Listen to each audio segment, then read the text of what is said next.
Welcome everyone, and thanks so much for taking the time to join us this morning. Today we are joined by Selma from the Plastics Revolution Foundation, who's going to be talking to us about developing commercially viable plastic solutions with some examples from Ghana, as far as I know.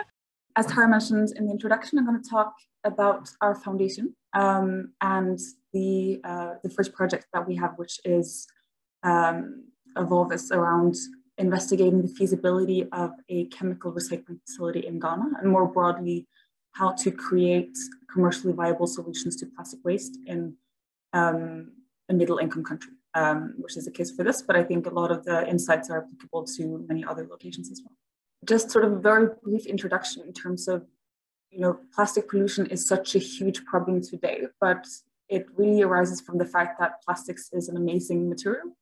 It's durable, waterproof, affordable, flexible, light, and strong, and it has revolutionized consumption within a lot of areas.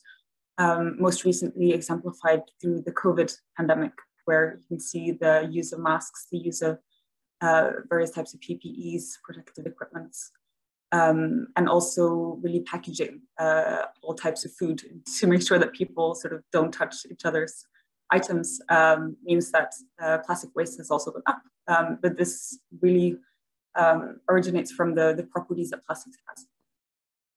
The problem lies in how we use it and discard it, meaning that, as you can see from this graph, the largest category of plastic waste being generated comes from the type of plastic material that is used for the shortest amount of time and is often very difficult to recycle, which is packaging. Plastic pollution is an exponential issue in the sense that we use more and more of it in a still, unfortunately, quite linear fashion. It's resource extraction transformed into plastics and then being discarded, mostly incinerated, landfilled, or some recycled, but that's not sort of the general way to handle plastic waste. And it's a large environmental problem because unless it's handled in some of the ways that I mentioned, plastics wastes do not biodegrade in nature, meaning that it's an accumulating problem that would only grow over the years. And it's estimated that, a recent study estimated that 11 million tons of plastic leaked out into the ocean in 2016 and is estimated to increase threefold by 2040, which is quite frightening, to be honest. And although this seems like quite a sort of tangible problem, it's really about, we have to use less plastics, we have to make sure it doesn't leak into nature, and we have to the extent possible, clean up the plastics that's already out there. It's quite sort of, it's a problem that's much easier to grasp in some ways than, for instance, climate change, which requires us to really sort of change everything about the foundation of our society. It's still very complex because at the core is a question of resource utilization, changing the economic system from being linear to being increasingly circular. And the solutions require the technological actors, social actors, political actors, and business actors to really work together and leverage the various strengths of all these actors. Plastic pollution is particularly urgent in low and middle income countries. This isn't because in industrialized countries that we use less plastics. We don't generally, but when it comes to plastics leakage and plastics causing, environmental, economic, sanitary, and social issues, the problem is much more urgent in low and especially middle income countries. The Plastic Revolution Foundation is founded on a commitment to combat global plastic pollution in an economically sustainable or commercially viable way. What that means, I'll get a little bit around this on the next slide, is to not see it as, not work with plastic pollution in middle-income countries as aid, expecting it not to sort of generate enough revenue, because the way we see it, that doesn't represent sustainable solutions. For a solution to be economically sustainable, it would have to be somewhat self-sustained, which means that it creates sort of a lasting solution to the problem at hand. The foundation itself was funded and founded by the industrialist Kjell Inge Røkke, who's a Norwegian businessman. It's led by Erik Solheim, who is a former head of UN Environment Program and Norwegian Minister of Environment.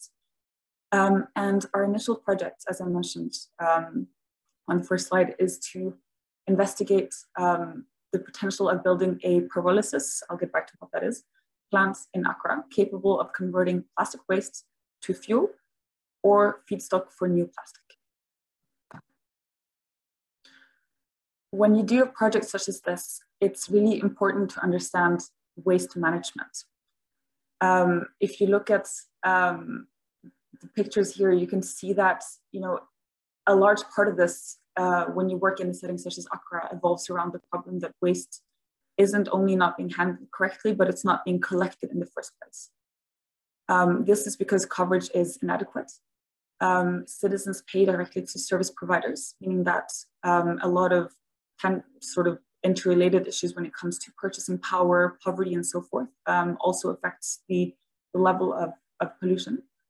And estimates generally say that around half of the plastic waste is not properly handled. And what is meant by that in this context means that it's discarded, it's burnt, creating a lot of other issues, releasing carcinogenic gases and so forth, or leaks into the ocean and stays there for hundreds of years. And I wanted to select this one picture, which is the top left one, showing the drainage system, which also really exemplifies why this is also a sanitary problem, because these drains have been built to release the water from the streets during the rainy seasons. What happens when the plastic fills it up is that you get a lot of still standing water, which means that it becomes perfect breeding ground for mosquitoes that carry various diseases. It also means that the risk of flooding increases a lot, which is what happened a few years back, where actually several people were killed in Accra due to, among others, an explosion that came from flooding.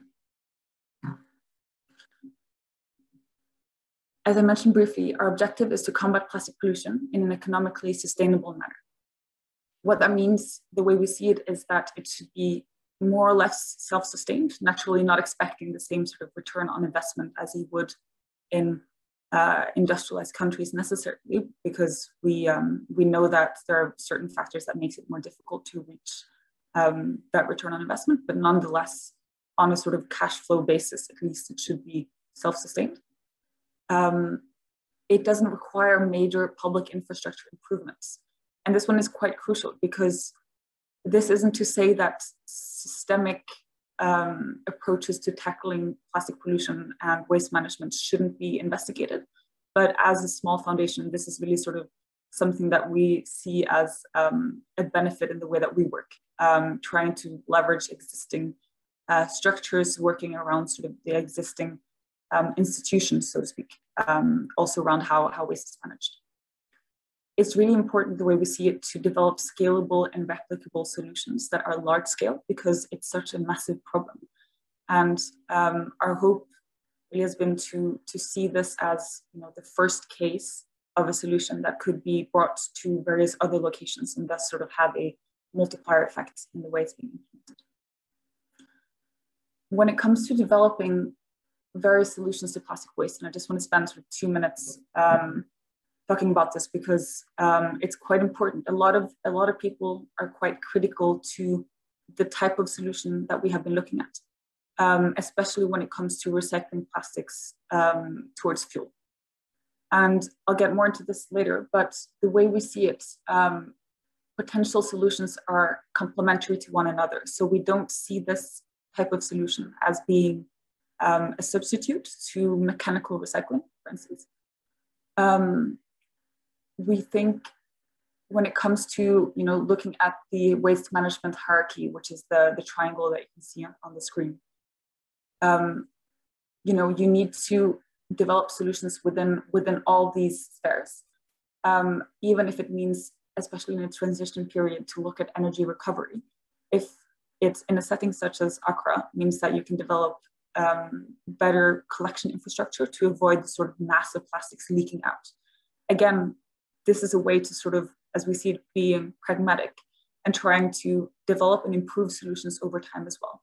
to not let, I don't know if this is an expression in English, but not let the best be the enemy of the good. As I said, various solutions have varying potential for circularity. I'll go much more into the technological solutions that we've been looking at later. And finally, the impact of the policy framework matters a lot. And this really comes down to geographical location and the institutions in place and the objectives of the government that you're working with. So adapting to local conditions, adapting to the policy framework at hand really is key to trying to find solutions that will work and be feasible. When it comes to the project that we've been working on, it's quite complex because you can see that it touches upon what has traditionally been really quite different value chains. So on one hand, you have the waste management aspect, which involves the collection, the pre-treatment, any sorting and transportation of feedstock, which is plastic waste. If the feedstock isn't sorted at source, this means that you're directly engaging in the general waste management value chain. It also involves processing technology. In this case, it's really quite close to the chemical business, petrochemicals.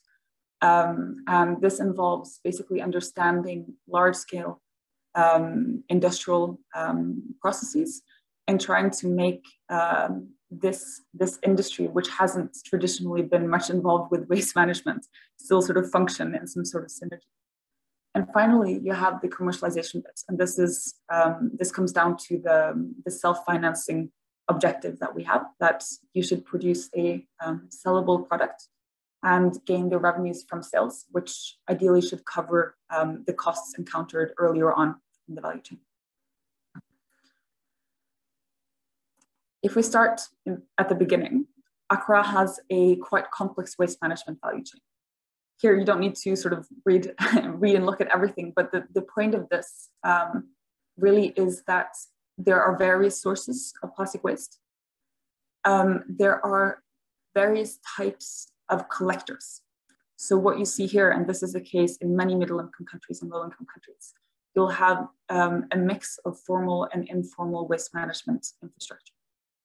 And these tend to also generally collect from different types of sources, which in turn affects the types of plastics that they collect and the quality of the plastics that they collect. This ranges from waste pickers, semi-formal actors such as bola taxis.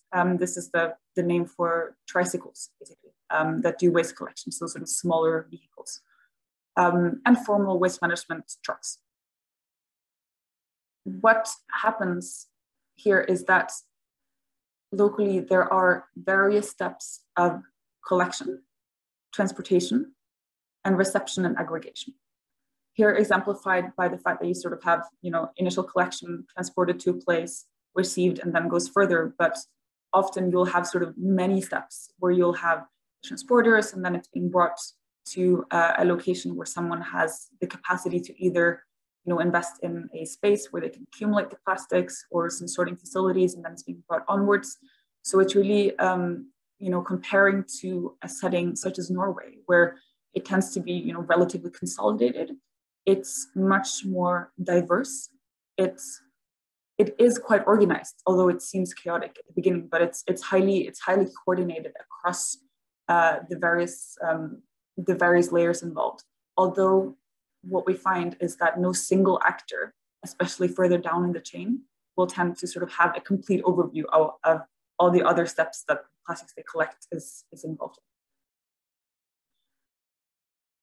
What is also quite important to note from this graph, and you'll receive the slides later if you would like to sort of have a read through it, is that there's a clear distinction between actors handling plastic waste and actors handling all waste, in the sense that actors handling all waste tend to be at least partly financed by the municipality or direct payments from consumers, whereas those handling plastic waste tend to a larger extent, gain the revenue source from the inherent value of the material and the sort of the revenue generated from recycling and selling that product. So in that sense, the model that they operate with is quite different. Nonetheless, it's a bit of an artificial divide because the actors will be involved in sort of both aspects of this, but it's really quite important in terms of understanding, where is the value generated, what contribution is being made, and how are they compensated for it. Oh, yes. I just wanted to show a couple of pictures to sort of make it more concrete what I'm talking about. So here you can see these are all pictures from the pilot studies that we have been conducting in Accra. The pictures to the left are from the largest formal waste management plants operated by Zoomline, where you can see you'll have the conveyor belts receiving mixed waste, sorting out recyclables. And at the bottom one, it's really, large trucks that take care of the collection. In the middle, at the bottom, you see an example of the Bola taxi, a tricycle that does collection from often households that are more difficult to reach, that don't have sort of fully formal waste management services. And in some cases, these are partly mandated by the municipality as opposed to the waste management companies. Then you have the individuals involved in collecting recyclables specifically, as you can see from the women that are included in these pictures. And these were participants in the pilot study that we did with informal sector workers. The way we see it, the key to developing a valuable feedstock supply is to utilize both the formal and informal waste management sectors. I'm sorry, this is a bit wordy, but I'll just take you through the most important things, and you can focus on sort of the bottom illustration, if you like.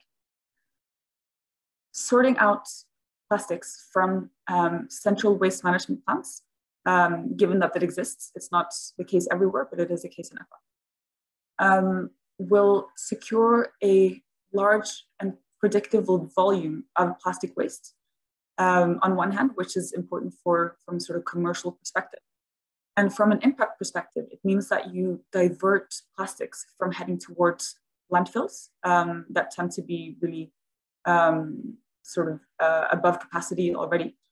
And more importantly, you create a revenue source for the formal waste management companies that they didn't necessarily have before, which can contribute to incentivizing for sort of broader coverage of collection of general waste. And this is the way we see it. It's a quite sort of important mechanism to understand and appreciate when doing a project such as this, because as I mentioned in the beginning, the fact that waste isn't collected in the first place is often quite a large problem. If you can sort of contribute to the building of more formal institutions around waste collection, then that is seen as really positive. Other collection through existing streams that could involve collection from businesses, institutions, directly from households if household waste sorting is implemented. Leveraging the informal sector. It's really important to emphasize, and I'm sure a lot of people listening are aware of this, but the informal sector takes care of a large proportion of recyclable materials and make a huge contribution towards the managing of resources in general worldwide. Appreciating their contribution and sort of building on the systems that they've made for the collection of plastic waste is really quite important, but it also poses a lot of challenges in the sense that, and I'll get back to this as well, you'll have quite unique, human rights challenges, health and safety challenges, and so forth. Another benefit of this is that you have the potential of a large social impact through job creation if you do it right, and make sure to sorry, how do you say that? To take care of people's rights, basically. The long-term aim of this is really to shift the proportion received from each source over time towards closer to the source. And the reason for this is that the cleaner the plastic is, the easier it is to make something valuable out of it. Nonetheless, if you would like to build a chemical recycling facility, you're looking at the need for relatively large volumes on a daily basis. And again, doing this commercially requires predictability, stability, and the ability to not sort of face a lot of downtime due to breaching in the supply chain. And the amount we're looking at is a total of 30 to 60, ideally more, tons per day, because there are large economies of scale benefits involved. I don't know if you know how much plastics is needed to generate this weight. Plastics is a very lightweight material, especially if it's sort of low density film and so forth. But I'll also show you a picture towards the end that illustrates it a bit. And finally, looking into the future, technological solutions may include the collection from rivers. There's a lot of development happening in this space, or from the ocean.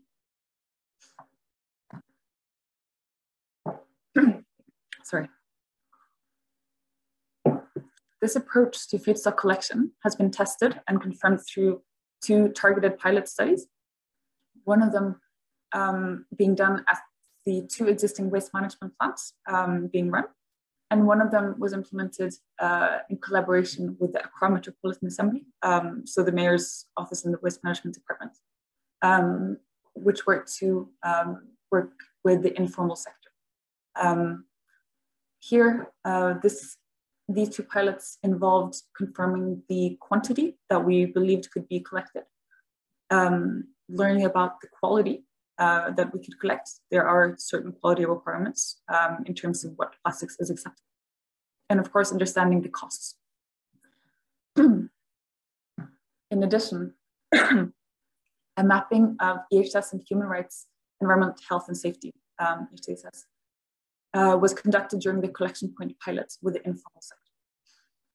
This is because, and as I mentioned, when you work with vulnerable populations with informal and precarious working situations, it's really important to assess how you can safeguard human rights, environment, health and safety, and to consider both positive and negative impacts.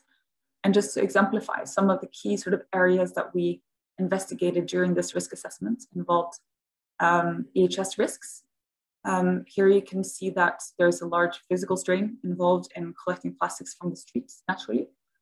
PP use is minimal, and very few people have health insurance. So if something happens, it's really up to having saved up some money. And if you're not in a position to do that, then it really becomes a health risk.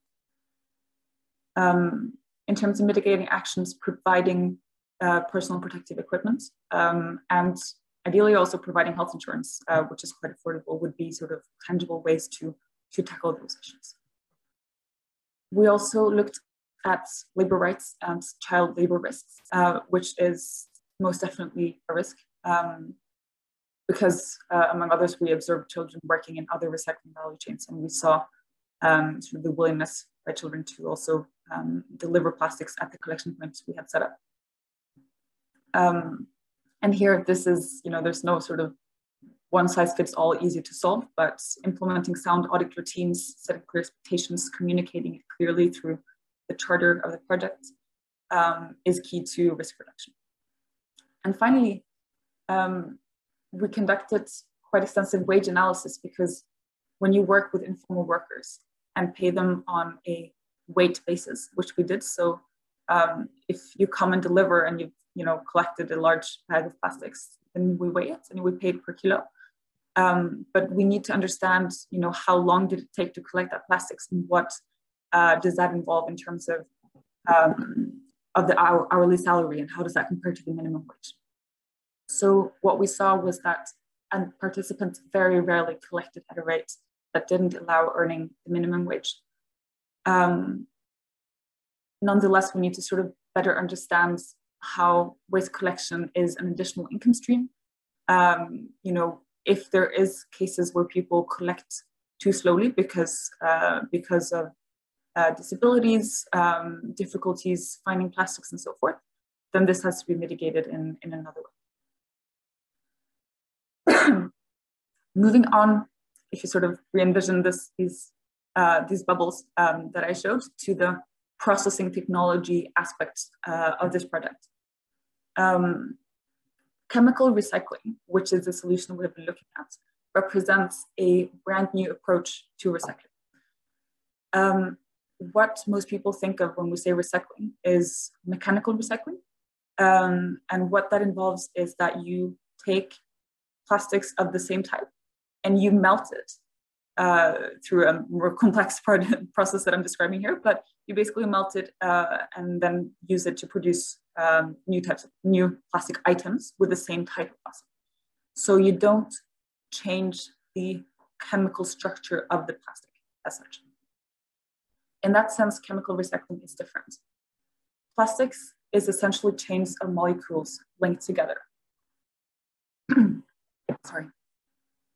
Different types of plastics have different chains and different properties. So you can see, for instance, two common types of plastic at the bottom here, polyethylene and polypropylene. So it's the same sort of key ingredients, but different chains. Chemical recycling involves basically sort of cutting up these chains through a chemically or heat-induced reaction, so breaking down the chain.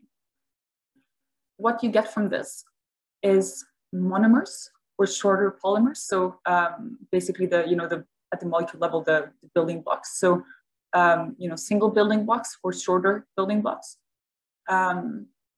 which you can then use for recombining into equal grade plastics, which is a quite amazing property of this type of recycling, considering that isn't the case for mechanical recycling. Otherwise, you can use it.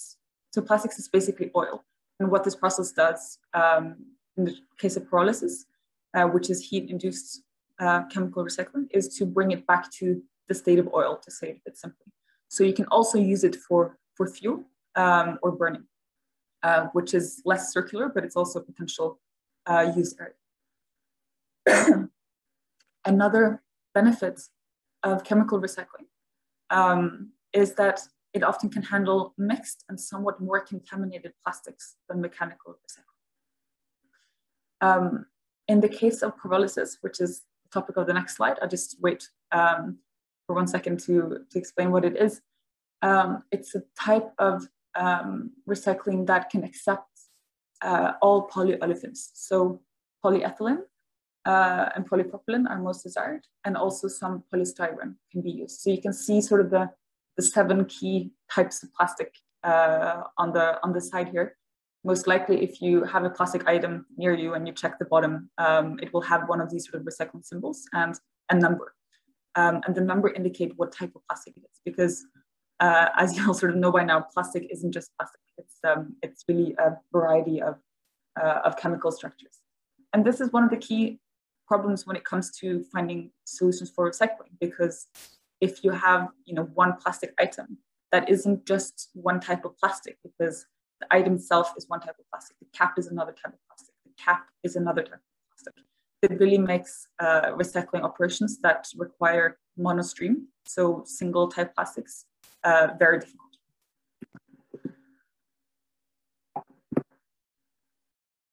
Pyrolysis is one type of chemical recycling. What this is that it involves depolymerization, so the cutting down of the chains, through heating to high temperatures without the supply of oxygen. If there had been oxygen involved, it would have burned. It's incineration, more or less. But what happens if you don't supply oxygen is that you sort of basically can catalyze this chemical reaction. This can represent a solution for plastic that has exhausted its mechanical recycling potential, or types of plastic that are difficult to mechanically recycle. For instance, film, although technically it is possible to recycle sort of thin film through mechanical recycling procedures, it will lose quite a lot of the properties, and in many countries it simply isn't done. It is being used in Ghana quite extensively in cases where you mix it with other types of plastic to produce new items. But then what happens is that the new types of plastics will be sort of inherently blended with various plastic types, and thus more difficult to recycle further. So pyrolysis represents sort of the way we see the complementary solution to tackling all plastic waste. And it also represents a solution for plastic waste that has exhausted its mechanical recycling potential. What the output of pyrolysis is simply put, a mix of gas, liquids, and solid residues, primarily liquids. Untreated, the liquid fraction is a quite complex product. So many pyrolysis operators will add processing steps to remove additives and contaminants. However, this adds significant costs. An example of how we can do that is by adding a hydrotreatment facility, or you can add, you can do it chemically by adding lye to the process. This sort of pyrolysis oil, untreated pyrolysis oil, can also be refined further into diesel, naphtha. Naphtha is feedstock that's being used for new plastic production, and heavy oil. The quality of the end product is closely related to what goes in. So now we're sort of, again, a little bit back at the question of feedstock. As you can see from the picture on the right, this is plastic from the mixed waste management facilities. It's really quite dirty, and it's a good mix of all types of plastics. So the elements of plastic quality that will affect the process and the end product can be divided in sort of a few categories. So one of them being the polymer content, meaning the plastic type. For instance, PET, drinking bottles, for instance, isn't highly wanted. A small proportion can be accepted. PVC, which you also often find in piping, for instance, it's less common in consumer goods, but sometimes you'll see sort of the cap of plastic bottles being made from it, is highly unwanted and really has to be sorted out because it contains chlorides, which is not wanted in the process. So, you know, the different plastic types has to be to some degree sorted in order to get the right composition of feedstock. In addition, you'll have the content of moisture, contaminants, and composite materials. So contamination, if you sort of make a broad classification. And as you can see from this picture, it's you'll have, if it has been mixed with food waste, for instance, you'll have a high amount of food waste coming into the feedstock, especially if you're dealing with film, because film is very thin and very light, and has a large surface area. So if you dip a film in food waste, some food waste will cling to it, and often in terms of, you know, the weight division between the plastic and the food waste will be shifted quite largely towards the waste. And then finally, there are some other properties of plastic feedstock that make them more or less suitable than the polymer content type only. So this could be, for instance, the content of composite additives. This is, for instance, flame inhibitors. If you would like, you know, various types of additives that you add to give the plastic product certain properties. And also the material shape. If you think of, for instance, EPS, expanded polystyrene, isopor in Norwegian, if there's a lot of Norwegians on the call, is you know, technically possible to use, but it's difficult because there's so much oxygen in it. It's very light, so there's, you know, it's a large volume, but there's very little plastics, and it's also quite difficult to sort of handle. So this also affects whether it's desirable feedstock. So again, depending on what you put into this process, the quality of the end product, the yield, meaning, you know, the percentage of what you put in that comes out as something that's useful, and the downtime, meaning the time you have to spend on maintenance of the plant, will depend on the quality of what goes into the plant. The pilots that we conducted indicate the need for pre-treatment, but this introduces an additional challenge, especially if you need to wash the plastics using water. The reason water is particularly difficult is because you'd like the moisture content to be as low as possible. And if you have washed the plastics, then naturally you need to dry it afterwards. This is very energy requiring, and power is expensive in Accra.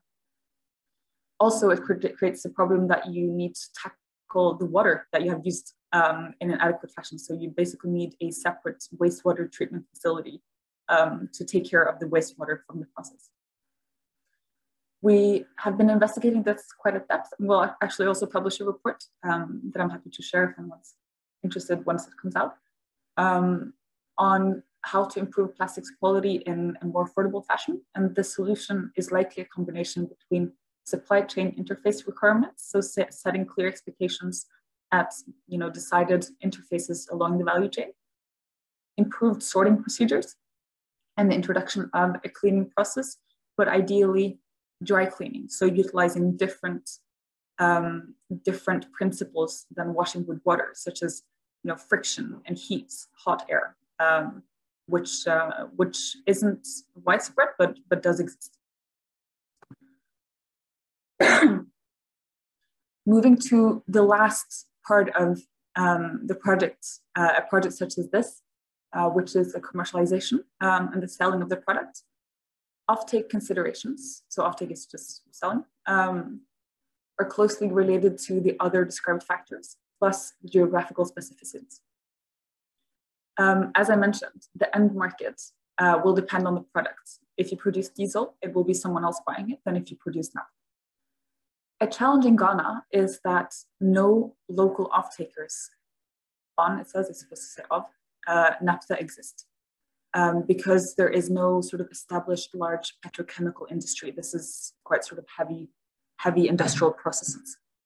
This means that if we would like to produce an end product being used to make new plastics, the product would have to be shipped to a location that this type of industry exists, most probably Western Europe, which creates other problems in terms of costs and also from an environmental perspective. Under current assumptions, exporting to Europe would require a premium. If a significant premium cannot be achieved, producing diesel for the local market is seen as the most viable option. What's interesting about local offtake prospects is that it involves sort of small pockets of opportunities from the local specificities of the Ghanaian market. Most importantly, competing products are imported. The Ghana Chamber of Bulk Oil Distributors operate with a benchmark premium on the price of petroleum products being sold. That amounts to, in September last year, it was about $112 per ton. And I know this doesn't really say much, but it's a quite significant addition to the revenue if this can be transformed into an additional revenue for products that have been produced locally. So being allowed to sell it at the same price, but with a better sort of cost structure. In addition, taxes and levies represent a significant proportion of price to end consumers, which creates the potential for the government to incentivize ventures such as ours by waiving certain taxes and levies. And I'll get back to this on the next slide. A benefit here compared to exporting to Europe, where it would really sort of be the same case, with the regulation enabling the development of a secondary market of naphtha that has been produced from recycled plastics, which is the case and is happening more and more. Is that selling it locally will mean that the Ghanaian government keep sort of full control of the whole value chain. And to be honest, this really makes the solution more replicable to other locations because it also indicates what can be done from a policy perspective to incentivize building this type of industry.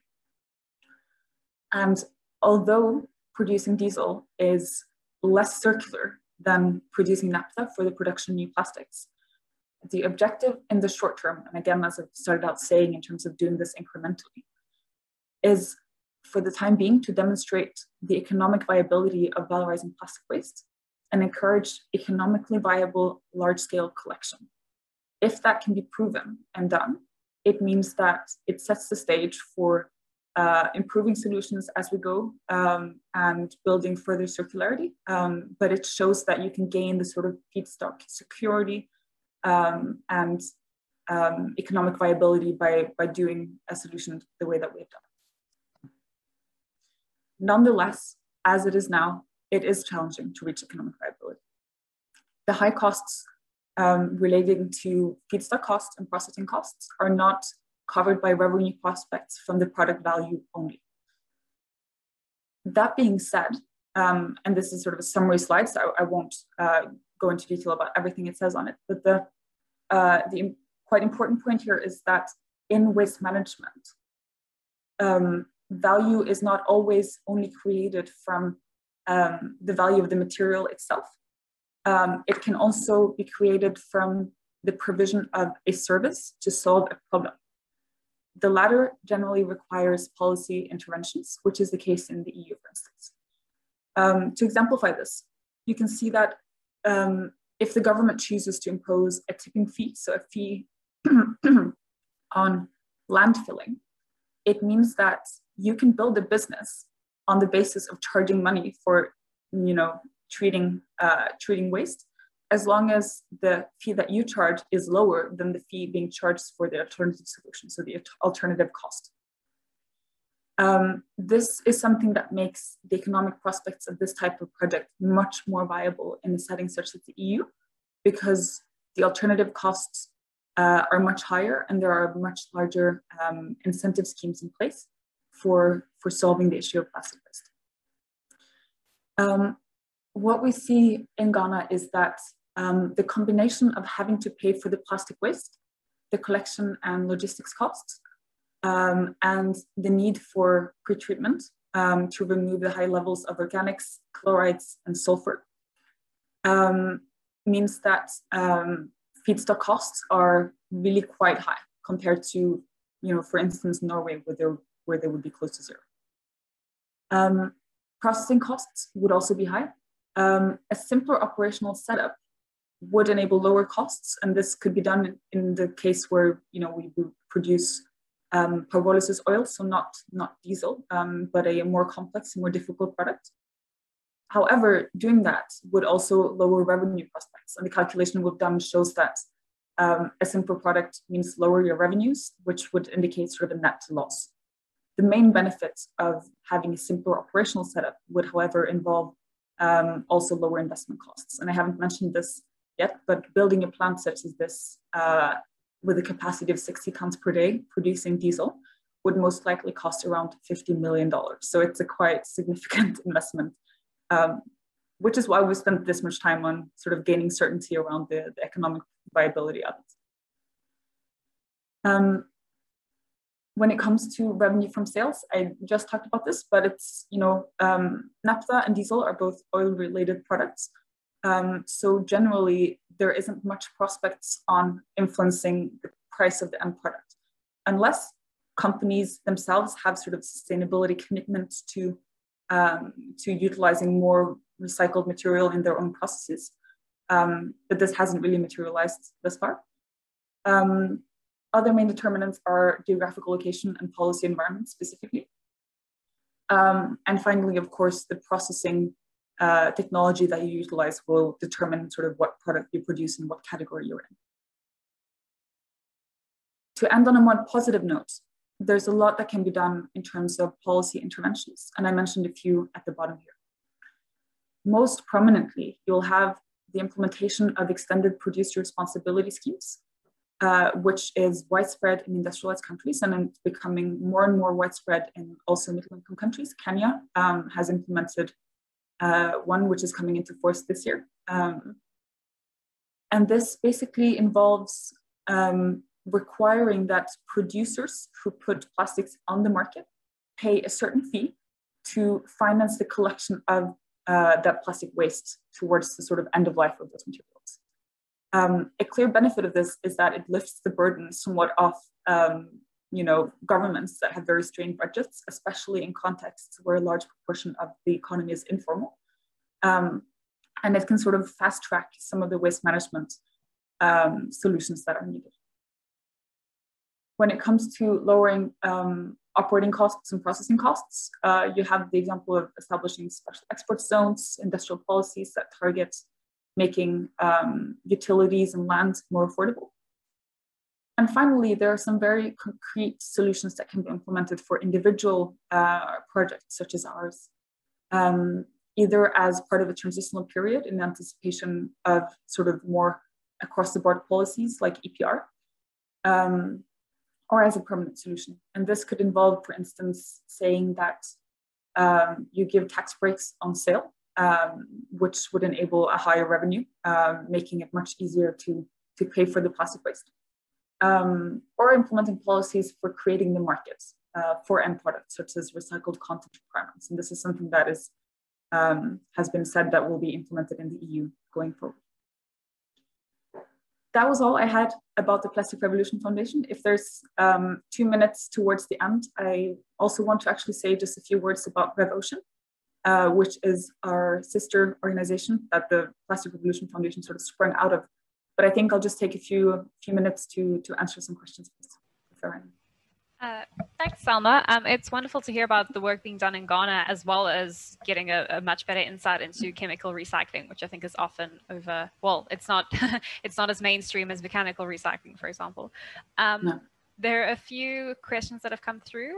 The first one says, have you considered the life cycle assessment of recycling plastics to diesel compared to incineration of plastics for heating or industrial processes? We haven't gone into detail about that. It's one of the reasons for that is that the power market in Ghana is quite complex. Again, this is sort of looking at the local contexts. Incineration for the local market would not be economically viable. We spent very little time looking at it because it simply wouldn't be a solution that would be as relevant.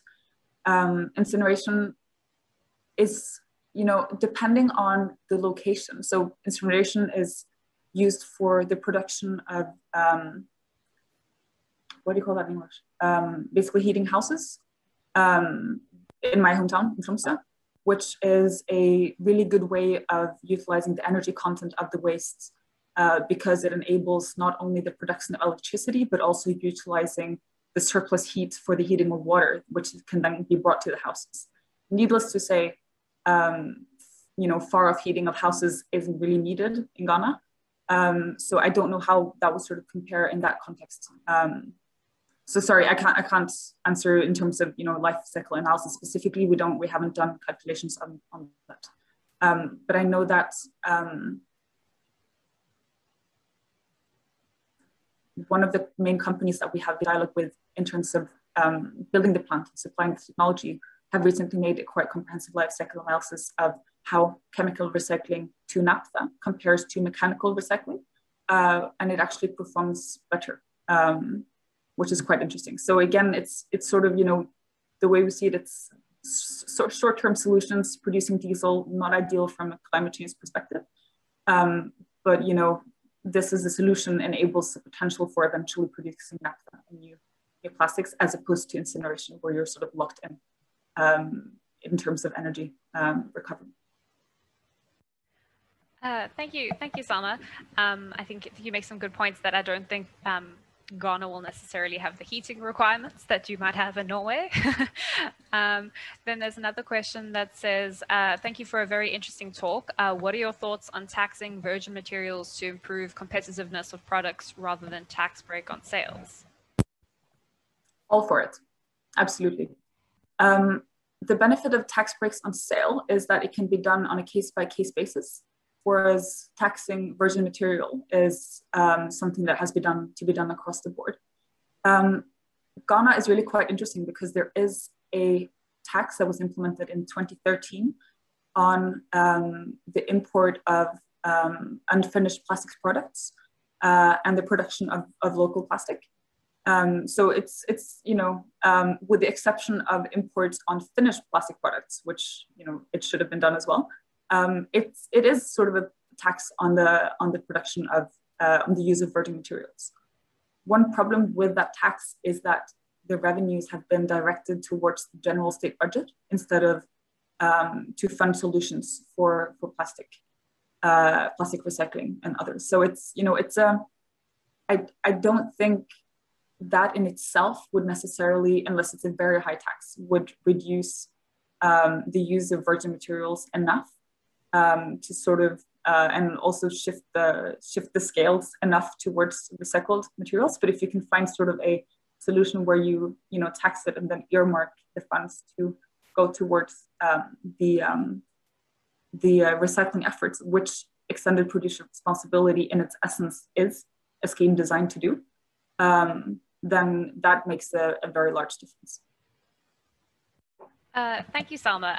Just to jump in on that, we had a workshop yesterday as part of the Abidjan Convention workshop series, and they were discussing extended producer responsibility and how taxing virgin materials and the use of new plastic is also a bit harder to regulate, in that you don't know what that plastic will then be used for, and whether it goes into a transparent PET bottle that can be recycled back into another bottle, or another plastic product that gets a whole a variety of additives or things like that, making it harder and harder to recycle. Yes, you can't really account for that if you're taxing imported plastic.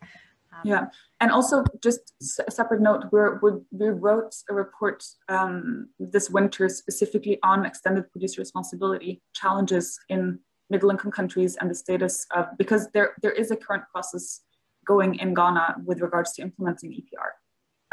So we spent quite a lot of time on it this fall, trying to sort of understand where that process stands and summarized it in a report that will be made public.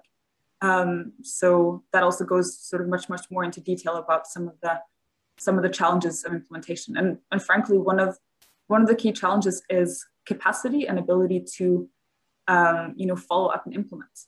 It's a large and demanding system to implement. And although it has very clear benefits, and in my opinion should be implemented everywhere, it's not always as easy as that. Yeah. Thank you, Selma. The next question also relates to EPR and says, have you had any dialogue with the plastics producing industry on EPR? Any notion on how they would see that? Yeah, so in Ghana, the plastics industry, especially the sort of large internationals, have been quite vocal about, because again, it's a quite local context. They're already paying this tax. But they're not gaining any benefits from it. They're not seeing sort of where the money is going. So there has been quite a large drive over the past couple of years, amongst others through the formation of an organization called GRIPE, Ghana, GRIPE. It's basically Ghana, I can't actually remember what it stands for, but it's the large plastics producers. And they have been advocating quite vocally about the implementation of an extended producer responsibility scheme in Ghana. And currently, and that's also what we're describing in this report, they were one of the first to initiate a conversation with GIZ, the German development agency, about providing some technical support for the implementation of such a scheme. And they're directly involved in dialogue with MESTI, the Ministry of Environment, and MESTI, the Environment, Science, Innovation, and Technology, which would be sort of the mandating ministry of EPR. So again, it is very much a process that's happening. But again, I think when it comes to implementing these types of schemes, there will be incentives going both ways. I don't think, I think there will also be limits to how much they would be interested in paying. I think if the proposed solution involves, keeping the plastics tax while also implementing EPR, which is a possibility, that wouldn't be very well received. So again, it depends on the policy design and how they end up going with it. Thank you so much, Selma. There seems to be a bit of an echo, but it seems to have gone. Thank you for the explanation there. I had a question about the naphtha that you referred to and how that can be used as plastic feedstock. Are there any restrictions on what kind of plastic that feedstock can be used for, or will it be a case of polypropylene goes into polypropylene? Because I got the impression that that the plastic could be mixed quite a bit in the chemical process. Yeah, so there are restrictions, but they're less strict than for mechanical recycling. So naphtha, I'm not a chemist, so this is, maybe, I'm not sort of the best person to explain it, but as I understand it, naphtha can be used as feedstock into petrochemical crackers to produce ethylene and propylene, so the building blocks of polyethylene and polypropylene. What that means is that you have you can use it to produce really most types of plastics except from PET. But PET, we have good. It's one of the few types of plastic that can be mechanically recycled into food grade items. So it's really, there's no benefit in trying to incorporate that into sort of a chemical recycling process, because that can be properly handled already if it's just being collected and handled properly. But when it comes to the usage of HDPE, LDPE, and PP, that's a huge proportion of the plastics that we use already, and those types of plastics tend to be sort of co-mixed. And the fact that you can take of those types of plastics up to 100% of any combination is desirable. The process from the suppliers we've talked with can handle up to I think it's 5% polystyrene, up to 10% or 15% PET, depending on who you talk with. So it's you can really use a quite large span of plastics types to produce, again, ethylene. I don't know if that answered your question. So there is the short answer is there is flexibility with regards to what you can accept and what you can produce, but it's not it's not fully flexible. You can't take absolutely any type of plastic and produce absolutely any type of plastic from it. Thanks, Selma. That really helps. There was another question from Rafiwa asking if the report that you referred to will be shared on the SST website, and we're more than happy to share that once your report is published.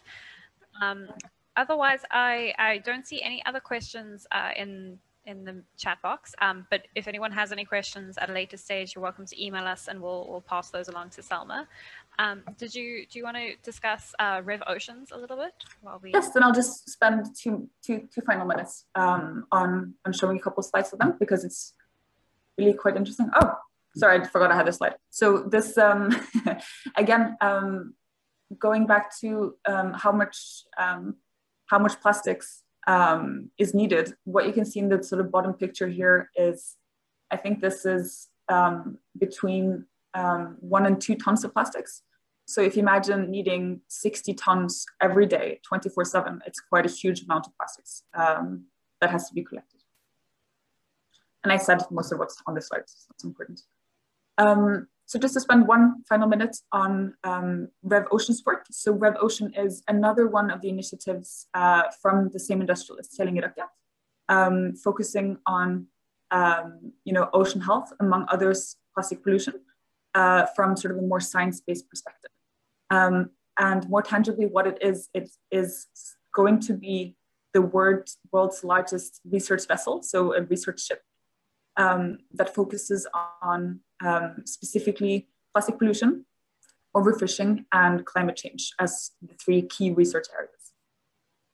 They also focus on the management of plastic waste, among others, through a project that is located in Tromsø, the city that I mentioned earlier, in terms of managing gous gear, setting up locations for collection of that, conducting a policy and regulatory screening for handling microplastics and implementing solutions to microplastics. And also they do a number of projects at sea, most specifically with regards to sample plastic waste and conducting integrated microplastic surveys, from survey to water column to deep sea floor. I think I'm going to leave it at that, but it's just, again, sort of coming back to, the interest of understanding, what is actually the impact of this? Because I think, to refer back to one of the first slides, we know it's a huge problem. We don't yet know the extent of the problem.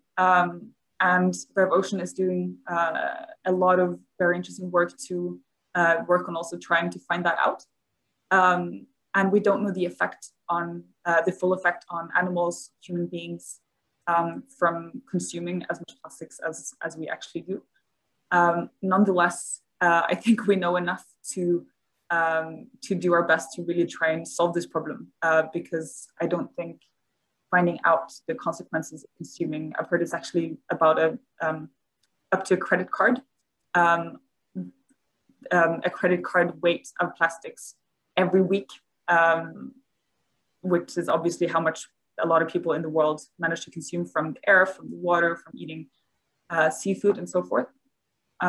Learning about the effects of that is something, we don't want to wait until we know the full extent by trying to find solutions to the problem. So that's it for me. Thank you. Thank you so much, Selma. It's great to hear what Rev Oceans is doing as well, and how they link together. Thank you so much, everyone, for taking the time to join us today, and thank you so much, Selma, for the very detailed outline that you've given us today. I think it's definitely provided us with with a lot more ideas in terms of chemical recycling and how it can be applied, and some of the challenges that'll go along with it. So thank you so much on behalf of SST and and the SANO program here. Yeah, thank you so much for your time, and yeah. We really appreciate all your expertise. Thank you for listening. Okay, thanks everyone. I think we'll close off here for today, and I hope you all enjoy the rest of your day. We will be uploading the recording from today's session. That'll be available on our YouTube page, as well as on our SST webpage under blogs and then webinars. And we do have another series running at the moment. They're part of the Abidjan Convention workshops, aiming to develop best practice action plans for from a national and regional perspective. So you can find out more about that on our SST events page if you're interested in joining. Thank you, everyone. Enjoy the rest of your day.